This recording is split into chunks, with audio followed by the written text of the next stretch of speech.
Hey everyone, and welcome back to the deep dive. For couples who are just beginning to explore the world of infertility, it can feel pretty overwhelming. Yeah, definitely. I mean, there's just so much information out there, and it can be tough to even know where to start. Right. And that's exactly what we're diving into today. We're going to try to break down those very first steps in the infertility diagnosis process. We're hoping to make it all a little less intimidating for couples starting this journey so they know kind of what to expect. Yeah, that's such a great goal because knowledge really is power in this situation. Definitely.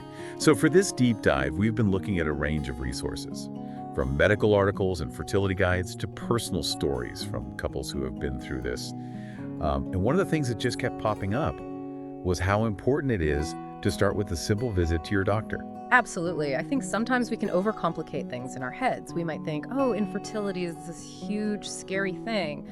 But the first step is really just having a conversation with your doctor. It's about getting a general health checkup and just letting them know what you're experiencing.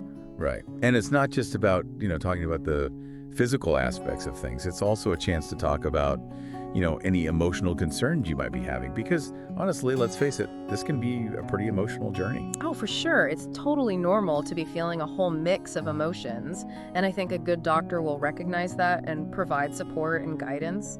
Yeah, absolutely. Now, once you've had that initial chat, there's a good chance your doctor will recommend some blood tests. Right. Blood tests can be really helpful in painting a clearer picture of what might be going on. One of the key things they'll look at are your hormone levels. Hormones play such a crucial role in fertility, so understanding where your levels are at can give you and your doctor some really valuable insights. So when we talk about hormone levels, what are we really talking about? What kind of things are they checking for?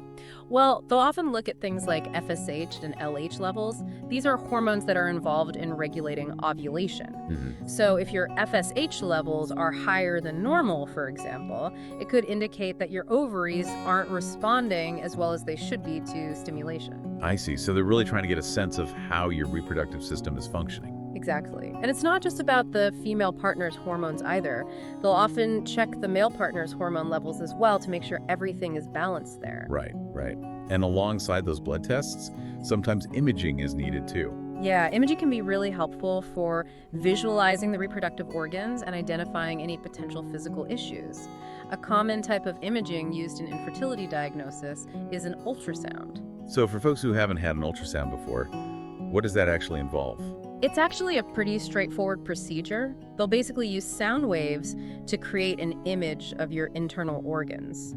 It's painless, and it can give doctors a really clear view of what's going on with things like your uterus and ovaries. Got it. So we've got blood tests, we've got imaging, but our sources also highlighted something else that's important to consider: lifestyle factors. Oh yeah, lifestyle plays a huge role in fertility.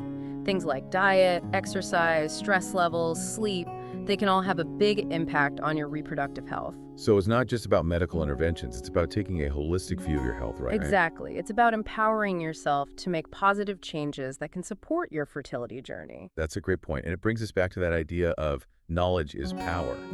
Understanding these initial steps, knowing what to expect, that can make a big difference in how you approach this whole process. Yeah, for sure. And I think the takeaway here is that early diagnosis is really key. It's not about rushing to conclusions, but about opening up the possibilities. The sooner you can identify any potential issues, the sooner you can explore all of your options. Yeah, exactly. So let's kind of recap the main points we've covered today. We talked about starting with a visit to your doctor, having open and honest conversations.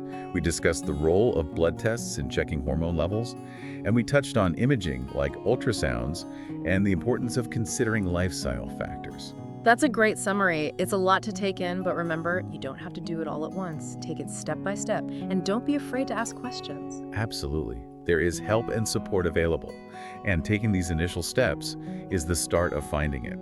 So as you process this information, what feels like the most important first step for you to take?